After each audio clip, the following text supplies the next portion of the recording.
Border Gavaskar trophy সিরিজের প্রথম match জিতলেও pink বল অর্থাৎ দ্বিতীয় ম্যাচে লজ্জার হার ভারতের। অস্ট্রেলিয়ান বোলারদের সামনে মুখ থুবড়ে পড়ল ভারতীয় ব্যাটসম্যানেরা। আবারও সেই পথের কাঁটা ট্রাভিস হেড। ভারতের এই পরাজয়ের পিছনে মূল কারণ কি? অধিনায়ক রোহিত শর্মাকে নিয়ে উঠেছে নানান প্রশ্ন। ম্যাচ হারার পর কি বলছে বিশেষজ্ঞ মহল, আসুন জেনে নেওয়া যাক। সিরিজের প্রথম ম্যাচ হারার পর অস্ট্রেলিয়া ছিল পুরোপুরি প্রস্তুত, আর সেটাই দেখা গেল দ্বিতীয় টেস্ট ম্যাচে।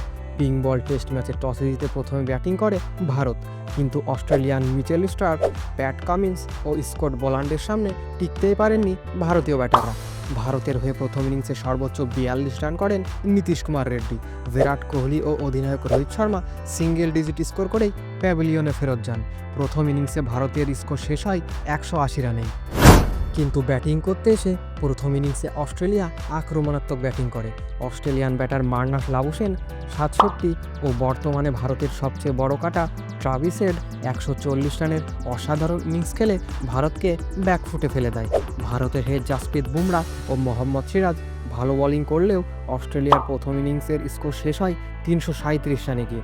157 রানের বড় লিড পেয়ে যায় অস্ট্রেলিয়া। দ্বিতীয় ইনিংসে ব্যাটিং করতে এসে আবারও মুখ থুবড়ে পড়ে ভারতের ব্যাটসম্যান। দ্বিতীয় ইনিংসেও রান পাননি বিরাট কোহলি ও অধিনায়ক রোহিত শর্মা। দ্বিতীয় ইনিংসে আবারও সর্বোচ্চ রান সংগ্রাহক নীতিশ কুমার রেড্ডি। দ্বিতীয় ইনিংসে মাত্র 175 রানে অল আউট হয় ভারত, অর্থাৎ অস্ট্রেলিয়ার সামনে ছিল নামমাত্র 19 রানের টার্গেট, যা অতি সহজে চেস করে অস্ট্রেলিয়া ও দ্বিতীয় টেস্ট ম্যাচে জয়লাভ করে। দ্বিতীয় টেস্ট ম্যাচ হারার পর প্রশ্ন উঠেছে রোহিত শর্মার অধিনায়কত্ব নিয়ে। প্রথম টেস্ট ম্যাচে ছিলেন না রোহিত শর্মা, জাসপ্রীত বুমরার নেতৃত্বে জয়লাভ করেছিল ভারত। দ্বিতীয় টেস্ট ম্যাচে রোহিত শর্মা আবারও অধিনায়ক হন, কিন্তু টেস্ট ক্রিকেটে রোহিত শর্মার অধিনায়কত্ব কতটা ভালো তা নিয়ে উঠেছে নানান প্রশ্ন। খারাপ অধিনায়কত্বের পাশাপাশি ব্যাটিংয়েও রান পাননি রোহিত শর্মা। ওপেনার রোহিত শর্মা দ্বিতীয় টেস্ট ম্যাচে খেলেছেন মিডল অর্ডারে।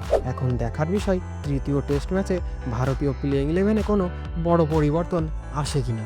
দ্বিতীয় টেস্ট ম্যাচে বিরাট কোহলি ও রোহিত শর্মার রান না পাওয়া কাল হয়ে দাঁড়িয়েছে। অতি দ্রুত বিরাট কোহলি ও রোহিত শর্মাকে রানে ফিরতে হবে। 5 ম্যাচের এই সিরিজে আপাতত সিরিজ 1-1। ভারতকে সিরিজ জিততে হলে বিরাট কোহলি নামক ব্যাটসম্যানকে জ্বলে উঠতে হবে, পাশাপাশি অধিনায়ক রোহিত শর্মাকেও রানে ফিরতে হবে।